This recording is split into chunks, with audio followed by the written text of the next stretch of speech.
ارشاد باری تعالیٰ ہے وَلَقَدْ أُوحِيَ إِلَيْكَ وَإِلَى الَّذِينَ مِن قَبْلِكَ لَئِنْ أَشْرَكْتَ لَا يَحْبَطَنَّ عَمَلُكَ وَلَا تَكُونَنَّ مِنَ الْخَاسِرِينَ۔ سورہ زمر آیت نمبر 65 میں اللہ تعالیٰ کا ارشاد باری تعالیٰ ہے اور بلا شبہ یقیناً تیری طرف وحی کی گئی اور ان لوگوں کی طرف بھی جو تجھ سے پہلے تھے کہ بلا شبہ اگر تو نے شریک ٹھہرایا تو یقیناً تیرا عمل ضرور ضائع ہو جائے گا اور تو ضرور بالضرور خسارہ اٹھانے والوں سے ہو جائے گا۔ شرک کے اسباب اور ان سے بچاؤ کی تدبیر۔ شرک کے سبب کیا ہیں اور ان سے کیسے بچا جا سکتا ہے؟ چونکہ عبادت میں شرک ایک خطرناک جرم ہے، اس لیے نبی کریم صلی اللہ علیہ وسلم نے اپنی امت کو اس سے پوری طرح خبردار کیا اور ان تمام ذرائع اور اسباب کی نشاندہی کی جو اس تک لے جانے والے ہیں اور ان تمام راستوں کو بند کیا جن سے شرک میں پڑ جانے کا خدشہ تھا۔ شرک کے اسباب اور ان سے بچاؤ کی تدابیر حسب ذیل ہیں۔ نمبر 1، نیک لوگوں کی شان میں غلو سے اجتناب کرنا۔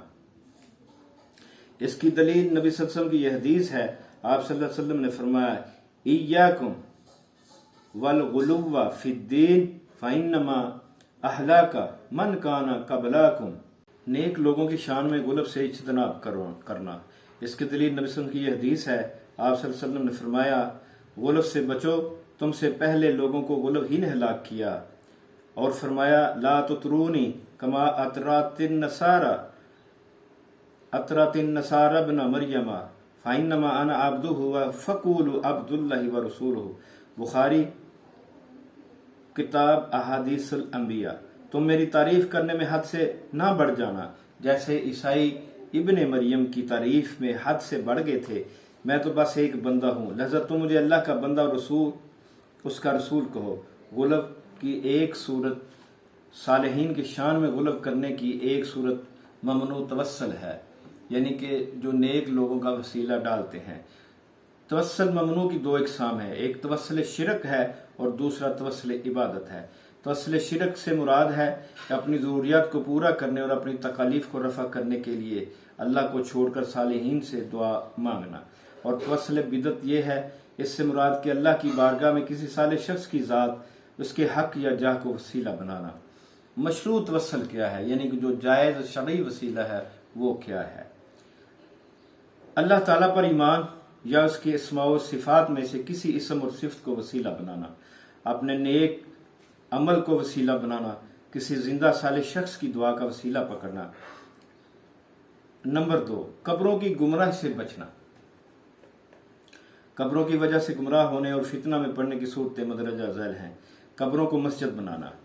قبروں کو مسجد بنانے کا مطلب یہ ہے کہ انسان قبرستان میں یا کسی خاص قبر کے پاس نماز ادا کرے، اگرچہ ظاہری طور پر وہاں مسجد کی عمارت نہ بھی ہو، وہاں نماز ادا کرنا ہی انہیں مسجد کا درجہ دینا ہے۔ اس عمل کی قباحت و شناعت کے حوالے سے چند احادیث ملاحظہ ہوں۔ سیدہ عائشہ رضی اللہ عنہا سے روایت ہے کہ انہوں نے کہا رسول اللہ صلی اللہ علیہ وسلم پر جب مرض الموت طاری ہوئی، آپ چادر اپنے چہرے پر ڈالتے، جب دم گھٹنے لگتا آپ چادر کو اپنے چہرے سے ہٹا دیتے۔ آپ نے اسی بے چینی کی کیفیت میں فرمایا لعنت اللہ علی الیہود والنصارى اتخذوا قبور انبیائہم مساجدا۔ بخاری کتاب الصلاۃ۔ یہود و نصارہ پر اللہ کی لعنت، انہوں نے اپنے انبیاء کی قبروں کو سجدہ گاہ بنا لیا۔ آپ صلی اللہ علیہ وسلم اپنی امت کو اس عمل سے ڈرا رہے تھے جس کا ارتکاب گزشتہ امتوں نے کیا تھا۔ اسی طرح آپ صلی اللہ علیہ وآلہ وسلم نے فرمایا سنو، تم سے پہلے لوگ اپنے انبیاء اور صالحین کی قبروں کو سجدہ گاہ بنا لیتے تھے۔ سنو، تم قبروں کو سجدہ گاہ نہ بنانا، میں تمہیں اس عمل سے منع کرتا ہوں۔ قبر پر عمارت بنانا اور اس پر گچھ کاری کرنا۔ اس کی دلیل ابو حیاج اسدی کی وہ روایت ہے جو انہوں نے سیدنا علی بن ابی طالب رضی اللہ تعالیٰ عنہ سے روایت کی ہے۔ انہوں نے کہا سیدنا علی رضی اللہ عنہ نے مجھ سے فرمایا کیا میں تمہیں اس مہم پر نہ بھیجوں جس پر رسول اللہ صلی اللہ علیہ وآلہ وسلم نے مجھے بھیجا تھا؟ وہ یہ ہے کہ تم جو تصویر دیکھو اسے مٹا ڈالو اور جو بلند قبر دیکھو اسے زمین کے برابر کر دو۔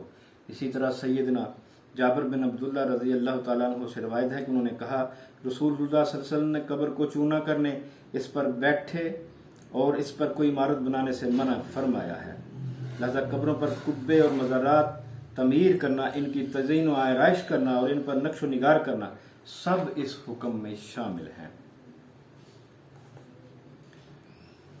حصول ثواب کی خاطر کسی قبر کی زیارت کے لیے سفر کرنا، بغرض عبادت کسی خاص قبر کی زیارت کے لیے سفر کرنا اور قصداً وہاں جانا بھی جائز نہیں ہے۔